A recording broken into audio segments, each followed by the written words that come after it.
established not only actual lamps, but miniatures of them in terracotta were buried with the dead. Some of the lamps were enclosed in circular vessels for protection, and instances have been recorded in which the original oil was found in them, in a perfect state of preservation after more than 2,000 years. There is ample proof that many of these lamps were burning when the sepulchres were sealed, and it has been declared that they were still burning when the vaults were opened hundreds of years later. The possibility of preparing a fuel which would renew itself as rapidly as it was consumed has been a source of considerable controversy among medieval authors. After due consideration of the evidence at hand, it seems well within the range of possibility that the ancient priest-chemists did manufacture lamps that burned, if not indefinitely, at least for considerable periods of time. Numerous authorities have written on the subject of ever-burning lamps. W. Wynne Westcott estimates the number of writers who have given the subject consideration as more than 150, and H. Blavatsky as 173. While conclusions reached by different authors are at variance, a majority admit the existence of these phenomenal lamps. Only a few maintain that the lamps would burn forever, but many were willing to concede that they might remain alight for several centuries without replenishment of the fuel. Some consider the so-called perpetual lights as mere artifices of the crafty pagan priests, while a great many, admitting that the lamps actually burned, made the sweeping assertion that the devil was using this apparent miracle to ensnare the credulous and thereby lead their souls to perdition. On this subject, the learned Jesuit Athanasius Kircher, usually dependable, exhibits a striking inconsistency. In his Oedipus Aegyptiacus, he writes, "Not a few of these ever-burning lamps have been the devices of devils."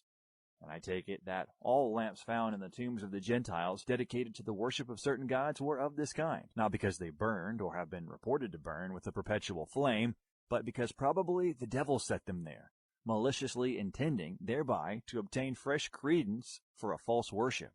Having admitted that dependable authorities defend the existence of the ever-burning lamps, and that even the devil lends himself to their manufacture, Kircher next declared the entire theory to be desperate and impossible, as to be classed with perpetual motion in the philosopher's stone. Having already solved the problem to his satisfaction once, Kircher solves it again, but differently, in the following words. In Egypt, there are rich deposits of asphalt and petroleum. What did these clever fellows, as priests, do, then, but connect an oil deposit by a secret duct with one or more lamps, provided with wicks of asbestos? How could such lamps help burning perpetually? In my opinion, this is the solution of the riddle of the supernatural everlastingness of these ancient lamps. Montfaucon, in his Antiquity, agrees in the main with the later deductions of Kircher, believing the fabled perpetual lamps of the temples to be cunning mechanical contrivances. He further adds that the belief that lamps burned indefinitely in tombs was the result of the noteworthy fact that, in some cases, fumes resembling smoke poured forth from the entrances of newly opened vaults. Parties going in later and discovering lamps scattered about the floor assume that they were the source of the fumes. There are several interesting stories concerning the discoveries of ever-burning lamps in various parts of the world. In a tomb on the Appian Way, which was opened during the papacy of Paul III, was found a burning lamp which had remained alight in a hermetically sealed vault for nearly 1,600 years. According to an account written by a contemporary, a body, that of a young and beautiful girl with long golden hair, was found floating in an unknown transparent liquid, and as well preserved as though death had occurred but a few hours before. About the interior of the vault were a number of significant objects, which included several lamps, one of them alight. Those entering the sepulchre declared that the draft caused by the opening of the door blew out the light and the lamp could not be reignited. Kircher reproduces an epitaph, Tuliole filiae miae, supposedly found in the tomb, but which Montfaucon declares never existed. The latter adding that although conclusive evidence was not found, the body was generally believed to be that of Tuliola, the daughter of Cicero. Ever-burning lamps have been discovered in all parts of the world, not only the Mediterranean countries, but also India. Tibet, China, and South America have contributed records of lights which burn continuously without fuel.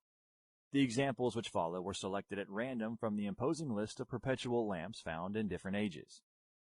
Plutarch wrote of a lamp that burned over the door of a temple to Jupiter Ammon. The priest declared that it had remained alight for centuries without fuel. St. Augustine described a perpetual lamp guarded in the temple in Egypt sacred to Venus, which neither wind nor water could extinguish. He believed it to be the work of the devil. An ever-burning lamp was found in Edessa or Antioch, during the reign of the Emperor Justinian. It was in a niche over the city gate, elaborately enclosed to protect it from the elements. The date upon it proved that the lamp had been burning for more than 500 years. It was destroyed by soldiers. During the early Middle Ages, a lamp was found in England which had burned since the 3rd century after Christ. The monument containing it believed to be the tomb of the father of Constantine the Great. The Lantern of Pallas was discovered near Rome in AD 1401. It was found in the sepulchre of Pallas, son of Evander, immortalized by Virgil in his Aeneid. The lamp was placed at the head of the body and had burned with a steady glow for more than 2,000 years. In AD 1550, on the island of Nessus, in the Bay of Naples, a magnificent marble vault was opened in which was found a lamp still alight which had been placed there before the beginning of the Common Era. Pausanias described a beautiful golden lamp in the temple of Minerva, which burned steadily for a year without refueling or having the wick trimmed.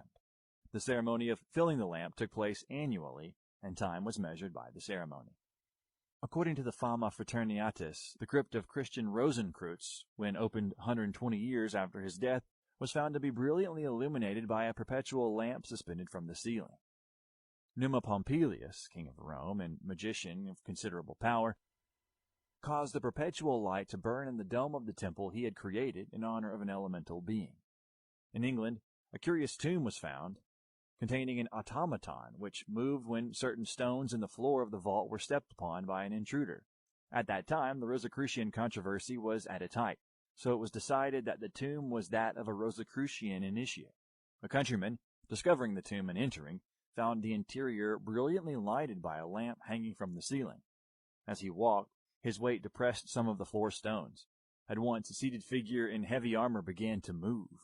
Mechanically, it rose to its feet and struck the lamp with an iron baton, completely destroying it, and thus effectually preventing the discovery of the secret substance which maintained the flame. How long the lamp had burned is unknown, but certainly it had been for a considerable number of years. It is related that among the tombs near Memphis and in the Brahmin temples of India, lights have been found in sealed chambers and vessels, but sudden exposure to the air has extinguished them and caused their fuel to evaporate. It is now believed that the wicks of these perpetual lamps were made of braided or woven asbestos, called by the alchemists salamander's wool, and that the fuel was one of the products of alchemical research. Kircher attempted to extract oil from asbestos, being convinced that, as the substance itself was indestructible by fire, an oil extracted from it would supply the lamp with fuel likewise indestructible. After spending 2 years in fruitless experimental work, he concluded that the task was impossible of accomplishment. Several formulae for the making of fuel for the lamps have been preserved. In Isis Unveiled, H. Blavatsky reprints 2 of these formulae from early authors, Treitenheim and Bartolomeo Korndorff. One will suffice to give a general understanding of the process. Sulfur alum ust A, IV, sublime them into flowers to IJ, of which add of crystalline Venetian borax, powdered, J. Upon these, effuse high rectified spirit of wine and digest it. Then abstract it and pour on fresh. Repeat this so often until the sulfur melts like wax without any smoke upon a hot plate of brass. This is for the pablum, but the wick is to be prepared after this manner. Gather the threads or thrums of the lapis asbestos to the thickness of your middle and the length of your little finger. Then put them into a Venetian glass, and covering them over with the aforesaid deportated sulfur or ailment, set the glass in sand for the space of 24 hours, so hot that the sulfur may bubble all the while. The wick, being thus besmeared and anointed, is to be put into a glass like scallop shell, in such manner that some part of it may lie above the mass of prepared sulfur. Then setting this glass upon hot sand, you must melt the sulfur, so that it may lay hold of the wick, and when it is lighted, it will burn with a perpetual flame, and you may set this lamp in any place where you please. The Greek oracles. The worship of Apollo included an establishment and maintenance of places of prophecy by means of which the gods could communicate with mankind and reveal futurity as such as deserved the boon. The early history of Greece abounds with accounts of talking trees, rivers, statues, and caves, in which nymphs, dryads, or demons had taken up their abodes, and from which they delivered oracles.